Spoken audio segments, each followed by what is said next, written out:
April 5th, 1940, the streets of Zwolle. A one-eyed Canadian soldier stands alone in the darkness, staring at the body of his best friend lying somewhere behind him in the night. Willie Arsenault is dead, killed by German bullets minutes ago. Ahead, 50,000 Dutch civilians sleep in their homes, and in 8 hours, Allied artillery will turn this city into a graveyard. Machine gun nests on every corner, SS headquarters, Gestapo patrols. The German army owns this city, and Léo Major is alone with 2 Sten guns, a sack of grenades, and a choice.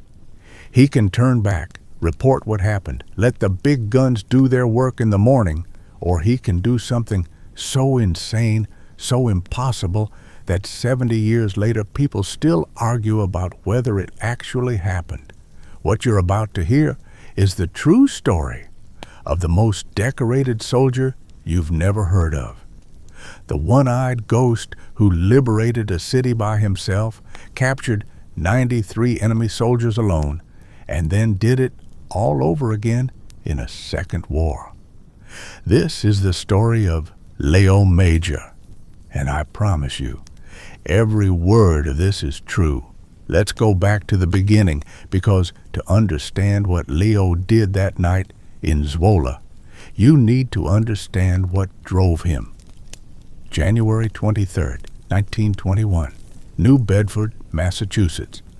Léo Major is born to French-Canadian parents, but before he's even a year old, the family moves back to Montreal. Working-class neighborhood, hard times, and Léo's father is not an easy man. The relationship is so bad that by age 14, Léo walks out and goes to live with his aunt. Imagine being 14 and deciding you'd rather live anywhere else than with your own father. That kind of rejection burns itself into a young man's soul. It creates a hole that needs filling.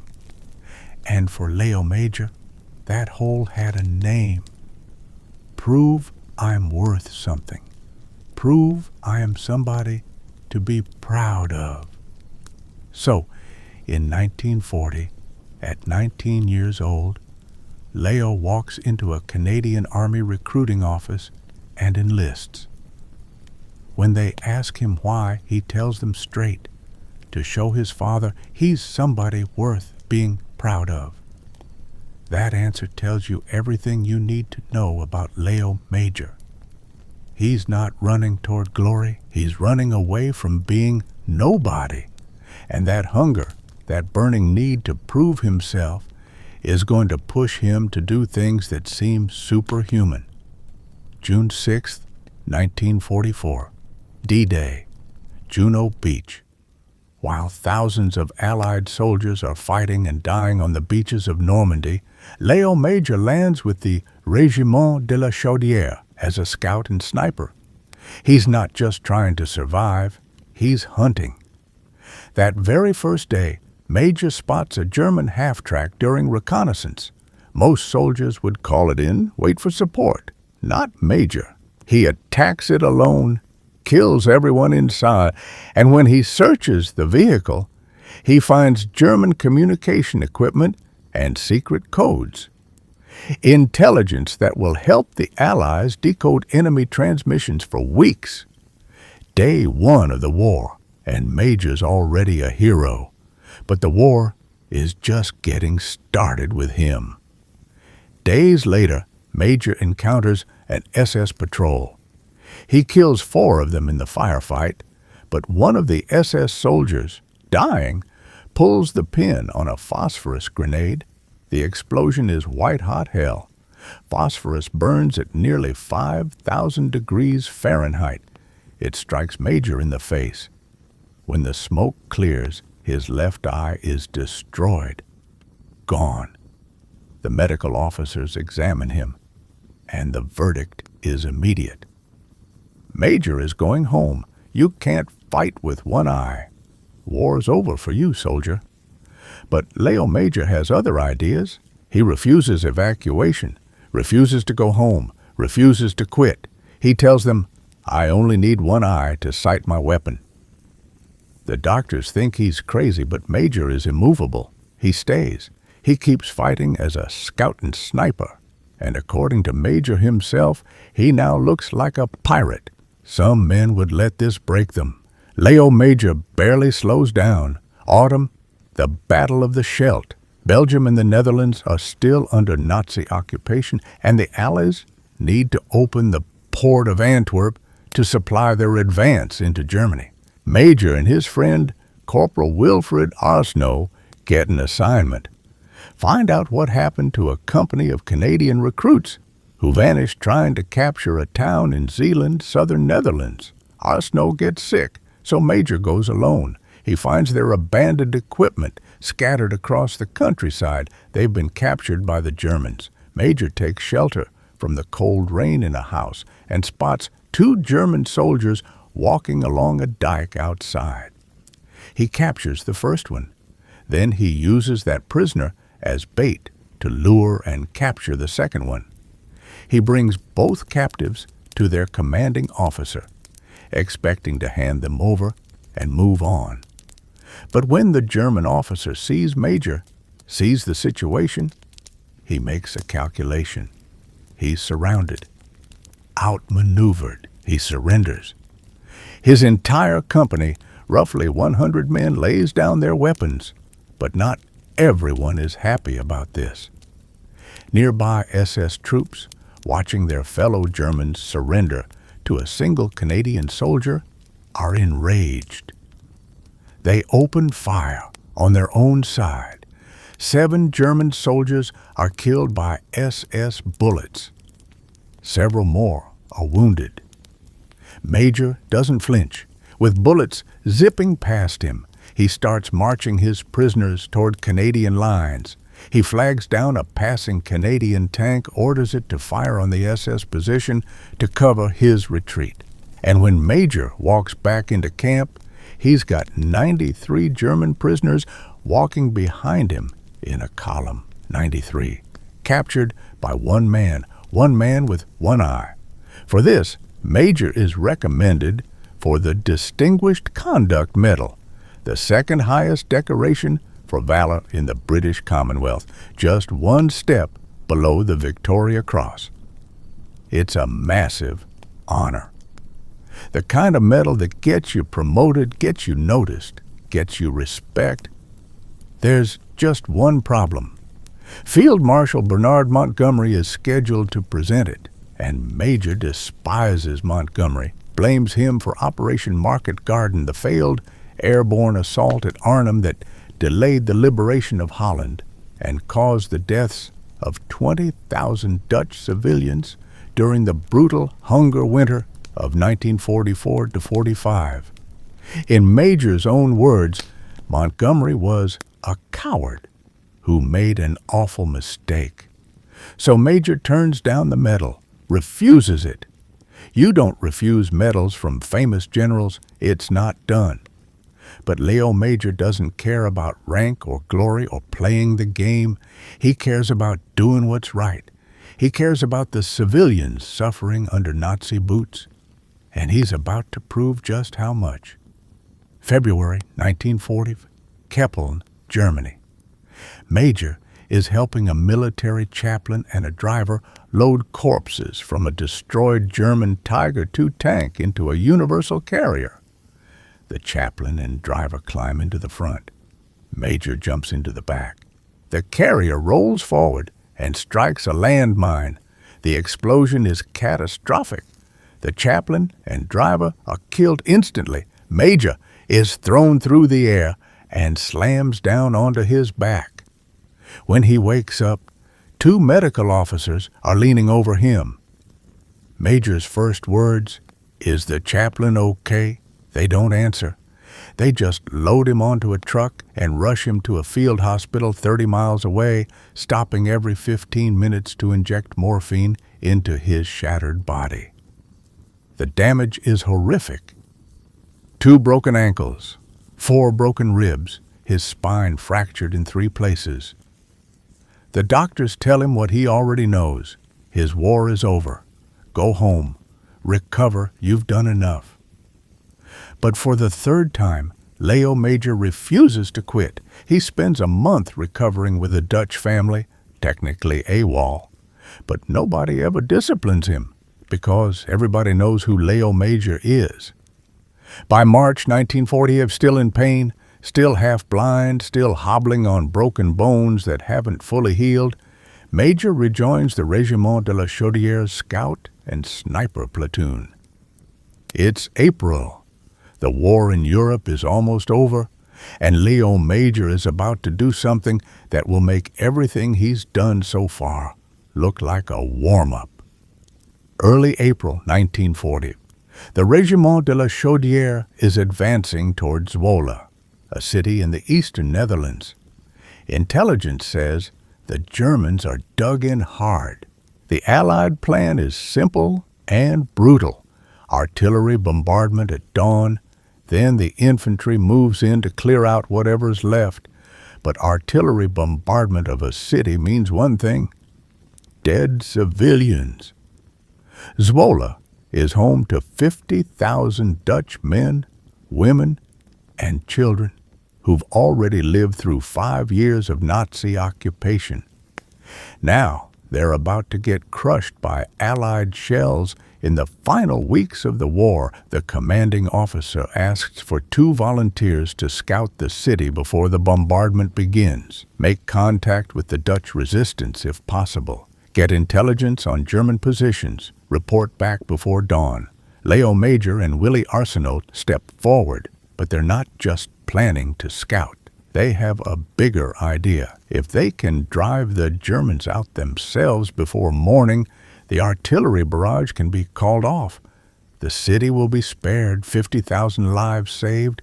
It's an insane plan, impossible, but Major spent his whole life doing impossible things. On the evening of April 13th, Major and Arsenault enter the farmhouse of a Dutch civilian named Hendrik von Gerner, who gives them rough positions of German forces near the railway tracks. Armed with that intelligence, the 2 Canadians move into the darkness towards Zwolle. Then disaster strikes. Arsenault accidentally gives away their position. German soldiers open fire. Arsenault is hit. He goes down. He dies almost immediately. And just like that, Léo Major is alone in the darkness with his dead best friend lying behind him. 50,000 civilians sleeping ahead of him, and a German-occupied city standing between him and the impossible. He could turn back. Nobody would blame him. He's already captured 93 prisoners by himself. He's already lost an eye. He's already broken his back. He's done more than any 3 soldiers combined. He could go back, report what happened, retrieve Arsenault's body, and let the artillery flatten Zwolle in the morning. But that's not Léo Major. He checks his weapons, 2 Sten submachine guns, a sack full of grenades, and he makes a decision. He's going to finish this. Years later, in a radio interview, Major would say, "I became mad after that, but I managed to control myself." That controlled madness is about to terrify an entire German garrison. Around 1 in the morning, Major enters Zwolle through the Sassenpoort gate. The streets are pitch black and silent. He moves like a ghost through the shadows. First, he finds a German machine gun nest. The crew is asleep. Major attacks swiftly and silently. They never wake up. Then he finds a German scout car and captures one of the soldiers, forces him to drive through the streets with headlights on, flying a white flag. For hours, Major uses this vehicle to move through Zwolle.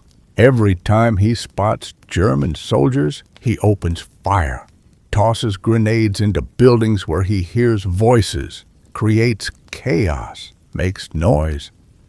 He wants the Germans to think a large Canadian force has infiltrated the city, that the attack has already begun, that they're surrounded. At some point during the night, Major encounters a German officer outside a tavern. The officer speaks French. Major takes a calculated risk. Instead of shooting him, he starts a conversation. Turns out the officer is from Alsace-Lorraine, a disputed region between France and Germany. Major senses this man isn't a fanatical Nazi, so Major tells him, "The war is almost finished, and I am a member of the advance party. It's a lovely town, and I didn't want nobody to destroy that town." He even gives the officer his weapon back, a gesture of trust, hoping the word will spread among the Germans that resistance is futile, that surrender is the smart play. But not everyone gets the message. Major finds the local SS headquarters and attacks it, killing 4 SS officers in the firefight. Then he sets the Gestapo headquarters ablaze.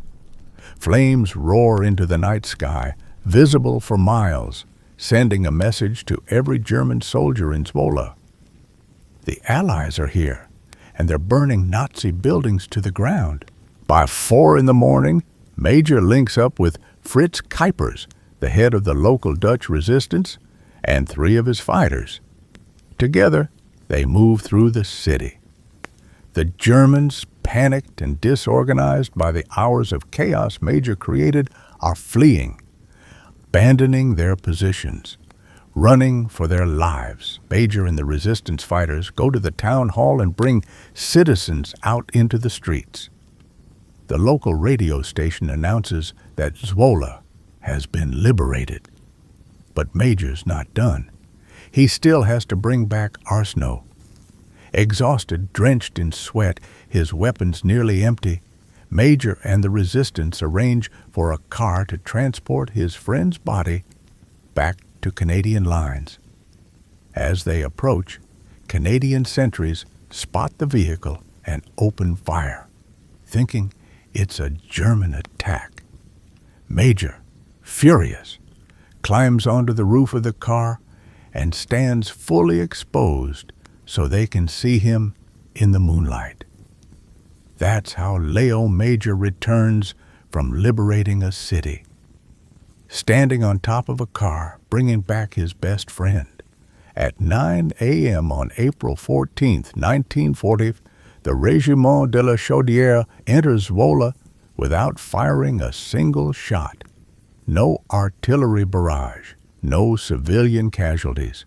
50,000 people are free, all because of one man with one eye who refused to quit. This time, when they offer him the Distinguished Conduct Medal, Major accepts it. The people of Zwolle will never forget him. Decades later, they'll grant him honorary citizenship and build a bronze statue in his honor. Most men would consider that the crowning achievement of a lifetime. But Léo Major wasn't done proving himself. 5 years later, in 1950, North Korea invades South Korea. The Canadian government raises a force to join the United Nations command, and Major answers the call. Despite the missing eye, the broken back, the shattered ankles, he ends up in the scout and sniper platoon of the 2nd Battalion, Royal 2nd Regiment. Some men can't leave the fight. They need it. It defines them, and Major still has something to prove. November 1951, Korea, the first battle of Mariang-san. Hill 3, nicknamed Little Gibraltar, commands the terrain for 20 miles in every direction. The Chinese want it before truce talks freeze both sides into their current positions.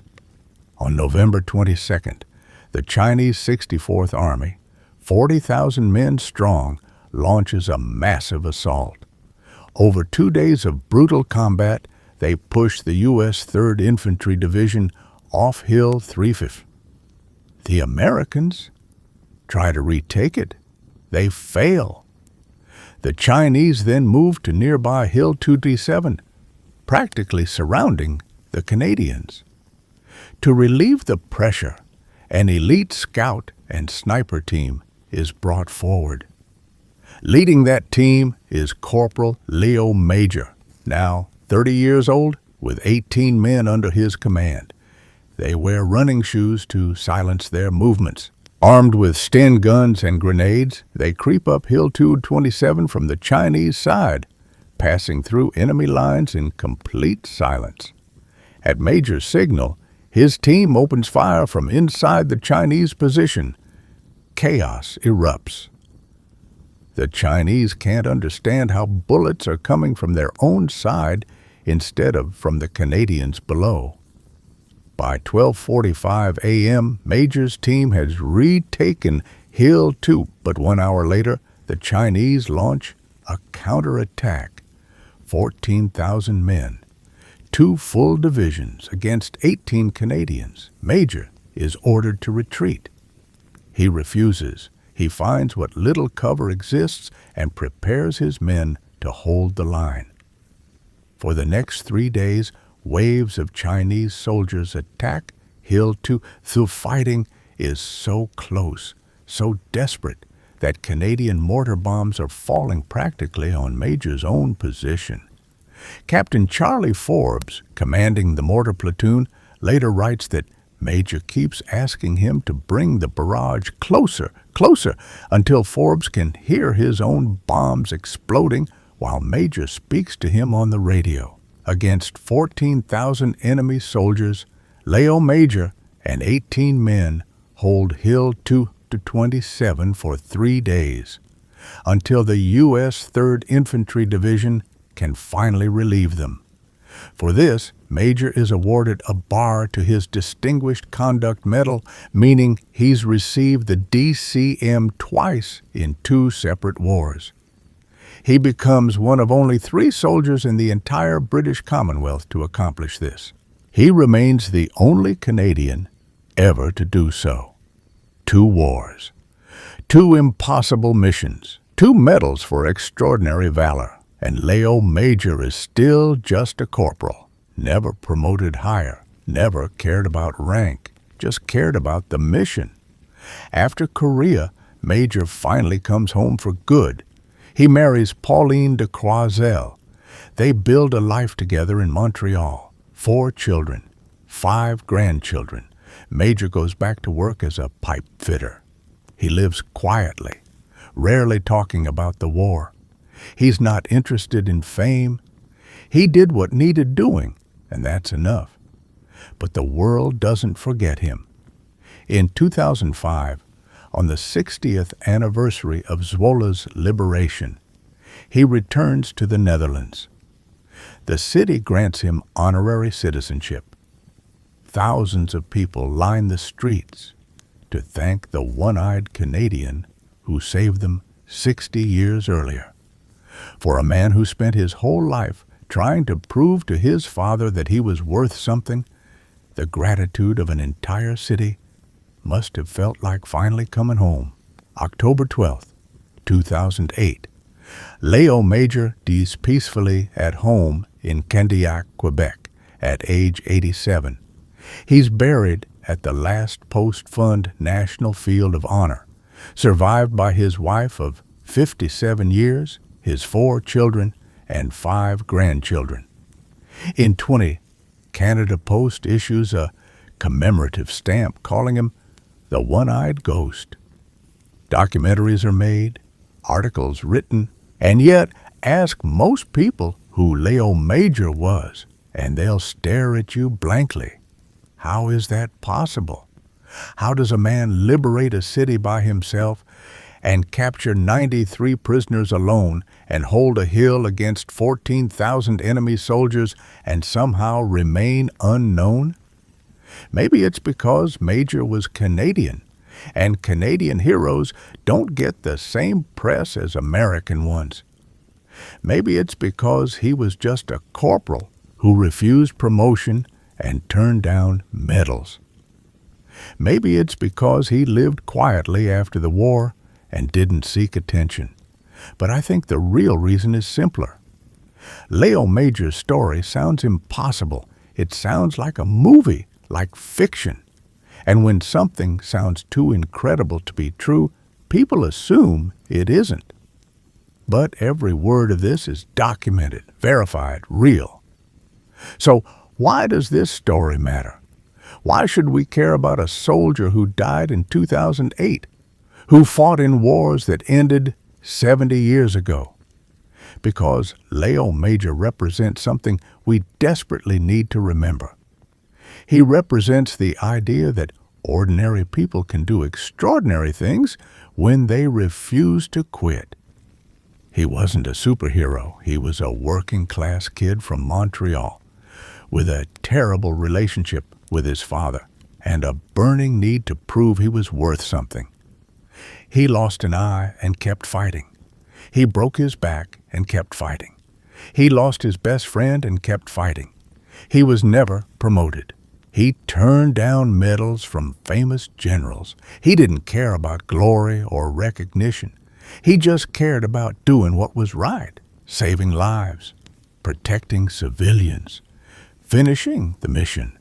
In a world that constantly tells us what we can't do, what our limitations are, what's impossible, Léo Major's story reminds us that the impossible is just something nobody's done yet. One man liberated a city of 50,000 people. One man captured 93 enemy soldiers. One man held a hill against 14,000 attackers. One man decided he was going to be somebody worth being proud of, and he was. That's the legacy of Léo Major, the one-eyed ghost, and that's a story worth remembering. That's a story worth telling. Because somewhere out there, someone needs to hear that the impossible is possible, that ordinary people can be heroes, that one person on one night can change everything. Léo Major proved it twice.